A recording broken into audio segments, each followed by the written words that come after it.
मनु महाराज ने अपनी बड़ी बेटी का विवाह जो किया वो पुत्रिका धर्म से किया था। ये पुत्रिका धर्म क्या होता है? जब बेटी का विवाह किया जाता था पहले, तो जिनके घर में पुत्र नहीं होते थे, केवल पुत्रियां ही पुत्रियां होती थी, तो वो एक शर्त रख देते थे विवाह में कि हम अपनी पुत्री का विवाह कर रहे हैं, इस पुत्री से जो पुत्र होगा वो पहला पुत्र जो होगा उस पर हमारा अधिकार होगा, क्योंकि उनके अपना पुत्र नहीं है, तो वो पुत्री के पुत्र को ला करके। इसीलिए श्राद्ध में भी ये व्यवस्था शास्त्रों में है कि यदि पुत्र ना हो तो पुत्री का पुत्र श्राद्ध करे। ऐसा विधान है कि नहीं? दोहित्र बोलते हैं उसे। तो मनु जी ने अपनी बड़ी बेटी का विवाह पुत्रिका धर्म से किया। अब एक प्रश्न खड़ा होता है कि मनु महाराज को तो दो दो बेटे थे, एक प्रियव्रत और एक उत्तानपाद, और जब दो दो बेटे थे तो उनको पुत्रिका धर्म से विवाह करने की क्या आवश्यकता थी? उसमें उनका एक लोभ था, और वो लोभ ये था कि मेरी बीच वाली बेटी देवहूति के गर्भ से भगवान प्रकट हुए। पहले बेटी का बीच वाली का विवाह हो गया, तो देवहूति के विवाह के बाद उनके यहां भगवान उनके गर्भ से पुत्र बन करके आए। हो सकता है बड़ी बेटी के यहां भी भगवान प्रकट हो, इसलिए मैं बड़ी बेटी के बेटे को ले लूंगा, तो भगवान मेरे पुत्र भले ही ना बने हो, पर भगवान मेरे दोहित्र बन करके आ जाएंगे तो भी मेरे पुत्र हो जाएंगे, पुत्रिका धर्म से मेरे पुत्र हो जाएंगे। और उनका वह मनोरथ सफल भी हुआ। आकुति माता के गर्भ से भगवान श्री हरि जो है यज्ञ नारायण के रूप में प्रकट हुए, और यज्ञ नारायण के रूप में जब प्रकट हुए तो मनु जी उनको ले आए, खूब लाड़ लड़ाया, पर मनु जी का मन नहीं भरा। खूब प्रेम किया, पर मनु जी का मन जो है भरा नहीं। उन्हें लगा कि यदि ये मेरे पुत्र बनकर के प्रकट होते तो और आनंद आता। तो क्या किया?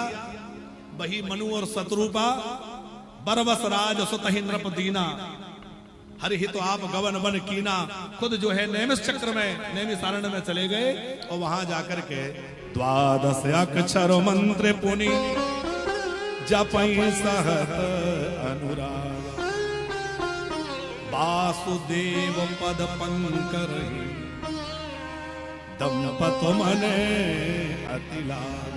खूब मन लगा करके उन्होंने भजन किया, और इतनी कठोर तपस्या मनु महाराज ने करी कि इनके तपस्या को देख करके बार बार ब्रह्मा जी आए, बार बार भगवान शंकर आए, और बार बार भगवान श्री हरि नारायण भी आए।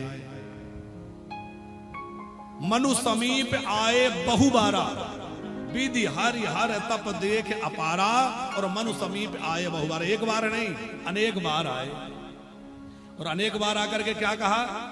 वरदान मांगो। लेकिन उनके मन में तो कुछ और ही बसा हुआ था।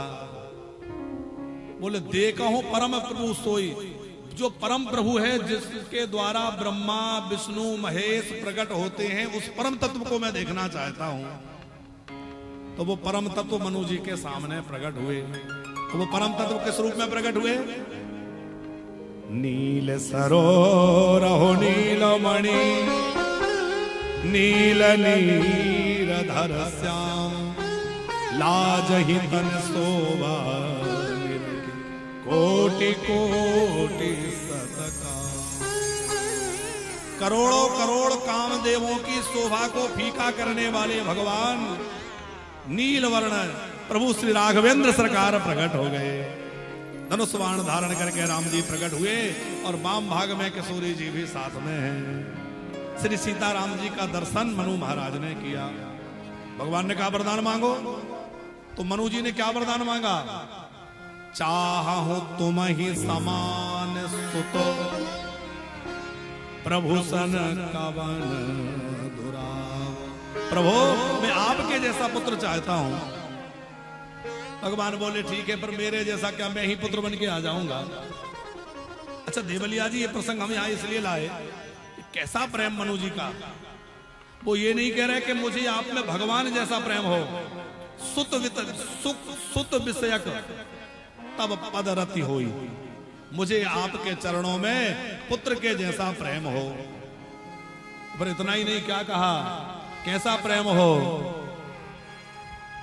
बोले जैसे सर्प अपनी मणि से प्रेम करता है और जैसे मछली जल से प्रेम करती है। पानी बिनो मानी बिनो पानी जीम, जल बिनो मीना। पानी बिनो जल बिनो मीना, पानी बिनो पानी जीम, जल बिनो मीना। पानी बिनो पानी जल बिनो मीना। मामो जीवन तिमी ओमई अधीना। मामो जीवन तिमी ओमई अधीना। मामो जीवन तिमी ओमई अधीना। मामो जीवन तिमी ओमई अधीना। बोले जैसे सर्प मणि से प्रेम करता है और मछली जल से प्रेम करती है। अच्छा देखिए, जल से प्रेम करने वाले अनेक जंतु हैं। पानी में कछुआ भी रहता है कि नहीं?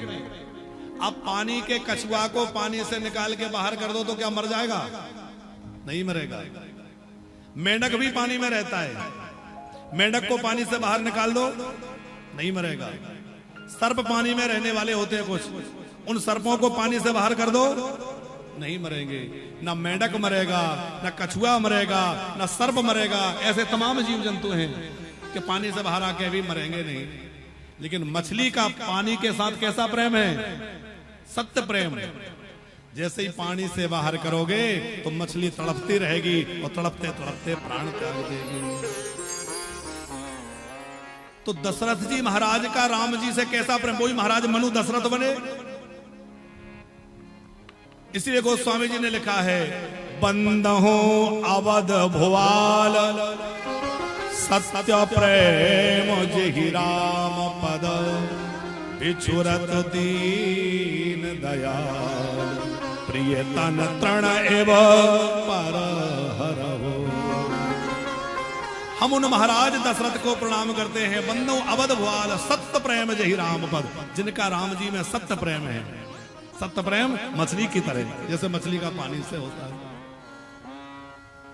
तो वही परम ब्रह्म प्रभु राम श्री राम जो है दशरथ नंदन मनु जी महाराज दशरथ बने और राम जी उनके पुत्र के रूप में प्रकट हुए। अब इस कथा से एक बात समझ लेनी चाहिए कि दशरथ जी के पुत्र बनकर राम आए, उसके पहले राम नहीं थे ऐसा नहीं है। राम तो अनादि है, राम तो निर्गुण है, राम तो सदा सर्वदा से है, सनातन है। ऐसा नहीं कि दशरथ जी के पुत्र बन गए तब राम जी हो गए, बल्कि जो राम है वह दशरथ जी को अपना पिता बनाकर लीला करने पधारे। उसी प्रकार ऐसा नहीं है कि नंद जी के घर लाला बन के ठाकुर जी आए या देवकी के गर्भ से भगवान प्रकट हुए तब कृष्ण आ गए, इसके पहले कृष्ण नहीं थे, ऐसा नहीं है।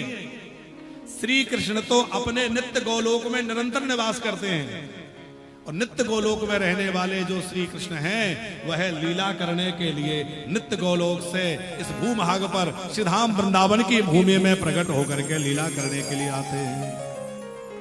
ऐसा मत समझिए कि पहले कृष्ण नहीं थे। अच्छा, कई लोग कह देते हैं राम जी थे। राम जी थे नहीं, राम जी हैं। कृष्ण थे नहीं, कृष्ण हैं। हमारे जो भी भगवान हैं वो थे नहीं। यदि भगवान है तो फिर वो थे कैसे हो सकते हैं? वो जो थे हो जाए वो भगवान कैसे हो सकता है? भगवान वो है जो सर्वत्र है और सर्वदा है। हरि व्यापक सर्वत्र समाना,